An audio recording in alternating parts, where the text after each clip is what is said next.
Nice ರಸ್ತೆಗೆ toll ಸಂಗ್ರಹ ಮಾಡಂಗಿಲ್ಲ. ನೈಸ್ ಸಿಬ್ಬಂದಿಯ ಜೊತೆ ವಕೀಲರೊಬ್ಬರ ವಾಗ್ವಾದ. ವಕೀಲರ ವಾಗ್ವಾದದ ವಿಡಿಯೋ ಭಾರಿ ವೈರಲ್ ಆಗಿದೆ.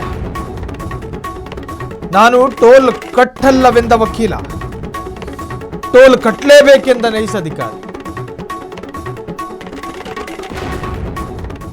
ನೈಸ್ ರಸ್ತೆಗೆ ಟೋಲ್ ಕಟ್ಟಬೇಕು ಅಂತ ಹೇಳಿ ಅಧಿಕಾರಿಗಳು, ನಾನು ಕಟ್ಟದೇ ಇಲ್ಲ ಅಂತ ಹೇಳಿ ವಕೀಲ. ಆ ವಿಜುವಲ್ಸ್ ಗಮನಿಸ್ತಾ ಇದ್ದೀರಿ.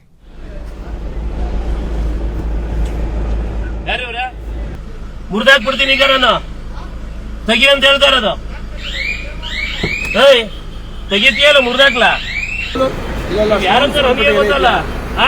ಟೋಲ್ ಸಂಬಂಧಪಟ್ಟಂಗೆ ನೀವು ಹೈಕೋರ್ಟಿನ ಆರ್ಡರ್ ಐತಲ್ಲ ತಗೊಂಡು ಓದಿ. ನಿಮ್ಗೆ ಗೊತ್ತಿದೆ, ನೀವು ರಿಟೈರ್ಡ್ ಆಗಿದ್ದೀರಿ, ಓದಿದಿರಿ. ಓದಿ ಸ್ವಾಮಿ, ಹೇಳಿ ಪರ್ಟಿಕ್ಯುಲರ್ ಇವತ್ತು ಗೌರ್ಮೆಂಟ್ಗೂ ಬರ್ದವ್ರೆ, ಗೌರ್ಮೆಂಟ್ಗೂ ಬರ್ದವ್ರೆ, ಸಿಎಂಗೂ ಬರ್ದವ್ರೆ. ನೀವು ಅಕ್ರಮವಾಗಿ ಟೋಲ್ ಕಲೆಕ್ಟ್ ಮಾಡಬಾರ್ದು ಅಷ್ಟೇ ಸರ್. ನಾವು ಹೇಳ್ತಾ ಇದೀವಿ, ಅಪೀಲ್ ಮಾಡಿದ್ರೆ ನೀವು ಕೋರ್ಟ್ ಹೋಗಿ. ಕೋರ್ಟ್ ಹೌದು, ಎಲ್ಲ ಅಡ್ವೊಕೇಟ್ ಫ್ರೀ ಅಡ್ವೊಕೇಟ್ ಫ್ರೀ ಅಲ್ಲ ರೀ, ಪಬ್ಲಿಕ್ ಫ್ರೀ ಬಿಡ್ರಿ. 23 ವರ್ಷ ಆಗಿದೆ, ಕಾನೂನು ವೈಲೇಷನ್ ಆಗಿದೆ. ನೀವು ಕಲೆಕ್ಟರ್ ಮಾಡಂಗಿಲ್ಲ, ಇಲ್ಲಿ ಕಲೆಕ್ಟರ್ ಮಾಡಂಗಿಲ್ಲ, ಒಂದ್ ನಿಮಿಷ. ಟೋಲ್ ಕಲೆಕ್ಷನ್ ಮಾಡಬಾರ್ದು ಅಂತ ಆರ್ಡರ್ ಎಲ್ಲ ತೋರಿಸಿ. ಕಲೆಕ್ಟ್ ಮಾಡಿ ಪ್ರಾಜೆಕ್ಟ್ ಆಗಿಲ್ಲ. ನೈಸ್ ರಸ್ತೆಯ ವಿರುದ್ಧ ಕೇಂದ್ರ ಸಚಿವ ಎಚ್.ಡಿ. ಕುಮಾರಸ್ವಾಮಿ ವಾಗ್ದಾಳಿ ನಡೆಸಿದ್ದಾರೆ. ಟೋಲ್ ಸಂಗ್ರಹದ ತಕ್ಷಣ ನಿಲ್ಲಿಸುವಂತೆ ಡಿಕೆ ಶಿವಕುಮಾರ್ಗೆ ಒತ್ತಾಯ ಕೇಳಿ ಬಂದಿದೆ. ನೈಸ್ ರಸ್ತೆ ವಿಚಾರಕ್ಕೆ ಸಂಬಂಧಪಟ್ಟ ಹಾಗೆ ಕುಮಾರಸ್ವಾಮಿ ವಾಗ್ದಾಳಿ ನಡೆಸಿದ್ದಾರೆ. ಟೋಲ್ ಸಂಗ್ರಹ ತಕ್ಷಣ ನಿಲ್ಲಿಸಬೇಕು ಅಂತ ಹೇಳಿ ಬಿಎಂಐಸಿಪಿ ಯೋಜನೆಯನ್ನ ಸರ್ಕಾರವೇ ವಶಕ್ಕೆ ಪಡೆಯೋದಕ್ಕೆ ಒತ್ತಾಯ. ಹೈಕೋರ್ಟ್ ಅಭಿಪ್ರಾಯ ಪ್ರಸ್ತಾಪಿಸಿ ಕುಮಾರಸ್ವಾಮಿ ಕೆಂಡಾಮಂಡಲ.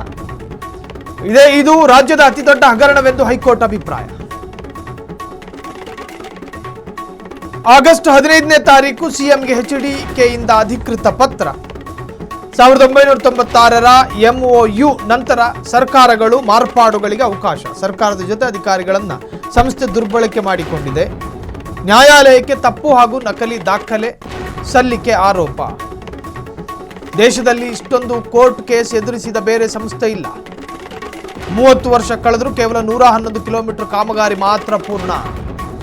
ರಸ್ತೆ ನಿರ್ಮಿಸುವುದೇ ಆ ಸಂಸ್ಥೆಯ ಮೂಲ ಉದ್ದೇಶವಲ್ಲ.